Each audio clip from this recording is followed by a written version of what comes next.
Bonjour à tous, Galawatch à votre service. Alors aujourd'hui nous allons traiter deux parenthèses. La parenthèse c'est comment up ses artefacts. Bon, j'ai déjà fait une vidéo là-dessus pour comment up ses artefacts de façon à votre respect. Mais cette fois-ci nous allons vraiment traiter tous les artefacts. Peut-être pas tous à 100%.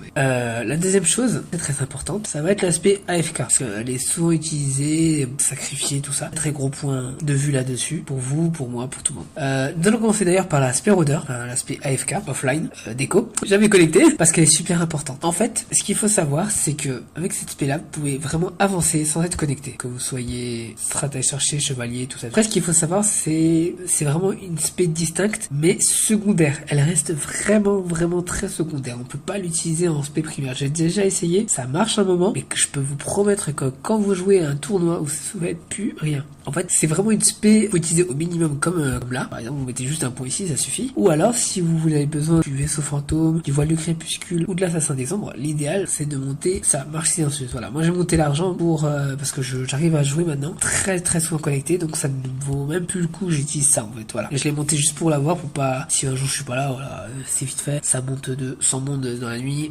Je suis sérieux.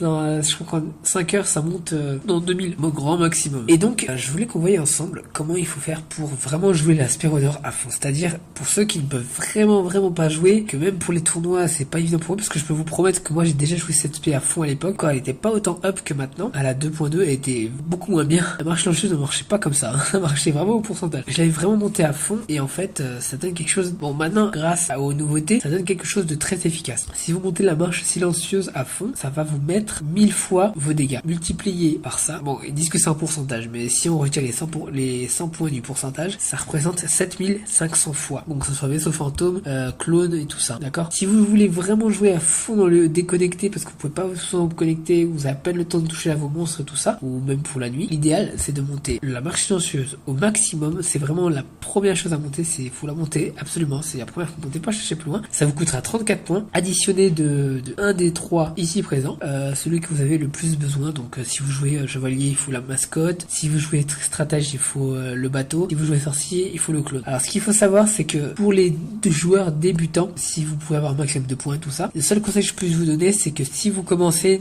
ne faites pas avec chevalier, parce que vous ne gagnerez rien du tout si vous montez le voile du crépuscule. Pourquoi? Parce que le voile du crépuscule, en gros, il fonctionne, bon, mis à part pour les frappes mortelles, mais mis à part ça, si vous voulez jouer en déco, ça sert à rien, parce que il vous faut au minimum 500 niveaux de mascotte attaque de façon automatique, que vous soyez connecté ou déconnecté. Ensuite, pour le vaisseau fantôme, il faut être stratège. Ça veut dire ou vous êtes directeur de clan, ou vous faites partie d'un clan. Oui, il fonctionne exactement pareil que le clone, sauf que lui, il attaque une fois toutes les 8 secondes, et il faut au minimum avoir monté assaut aérien de un seul point. Pourquoi un seul point minimum? Je dis bien, je dis pas maximum, je dis minimum parce qu'il perce les boss. Si vous pouvez monter des mondes, un boss, tout ça, ça peut vraiment vous avancer. Et de beaucoup, croyez-moi. Si vous jouez l'aspect rôdeur, l'aspect assassin, pardon, il faut jouer sorcier. Le seul avantage qu'il a par rapport aux deux autres, c'est qu'il est très facile à monter, très efficace. Le petit moins, c'est qu'il prend un petit point en plus, comme la mascotte, sauf qu'avec la mascotte, ça reste encore utile pour l'assassinat. Il prend un point presque inutile, hein, plus 1% de chance d'apparition multiple. Le deuxième désavantage, qu'il faut payer à chaque fois, l'amélioration. Et ici, si vous l'améliorez pas, ça montera pas. Troisième désavantage, si vous jouez sorcier à la base. Deuxième désavantage, si vous jouez sorcier avec le déplacement dimensionnel, frappe de foudre, ça servira à rien du tout. Si vous vraiment voulez jouer en AFK. Pour les autres aspects, je ne connais pas bien, mais à la mascotte, comme elle est comme le clone, je peux vous aider un petit peu. Donc si vous jouez chevalier, que vous avez les 500 niveaux de mascotte, en chevalier il faut monter évolution, marche silencieuse au maximum,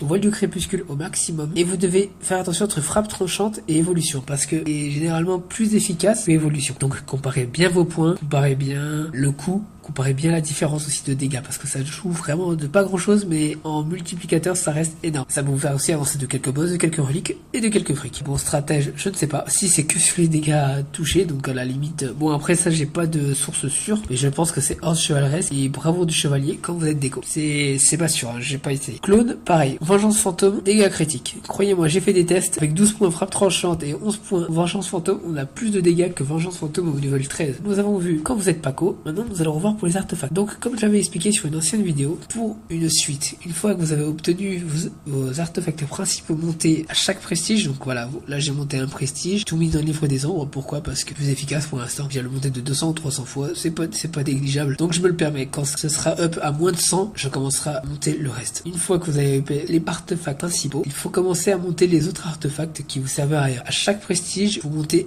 un seul artefact. Ça a l'air plus long, plus chiant. Croyez-moi, les résultats y est. J'ai vraiment essayé de faire mon maximum. Ça reste vraiment pas facile. Ensuite, ce qu'il faut savoir, c'est qu'il vous reste les autres que vous n'avez pas montés, qui vous servez pas trop. Bon, à part ceux qui servent vraiment à rien. Pour moi, par exemple, la part d'Hermès, Charme des Anciens et Épée des Tempêtes, au lieu de les monter aussi, je les monte pas parce que j'en ai pas encore besoin pour l'instant. Vu où j'accède en ce moment, ce n'est pas la peine. Si j'avais à débloquer un autre héros qui servirait de cette truc-là, je le ferais, mais ce n'est pas le cas. Les compétences actives, alors il faut les monter, mais là-dessus c'est un peu complexe parce que ça coûte très cher et ça monte pas grand-chose. Après là, c'est à vous de voir. Si vous montez un prestige, vous le montez à fond, ou si vous montez un prestige, vous en montez deux. À vous de voir. Donc j'ai gagné 9 points grâce à ce tournoi. Avec mes 9 points, j'ai monté un point dans l'assassinat, un point dans Vengeance Fantôme, un point dans Épée de Feu. Pourquoi j'ai pas monté la frappe tranchante? Que je pense personnellement qu'en montant tous les autres, ça me montera mieux que si je montais la frappe tranchante. Je compte bien débloquer la Furie Barbare de un seul point et Attaque Éclair de un seul point, Foudroiement de un seul et Cœur de Midas de un seul point. Un petit détail qui reste quand même pas négligeable. Vous avez 200 points, vous savez pas quoi en faire. Moi, ce que je vous conseille vraiment,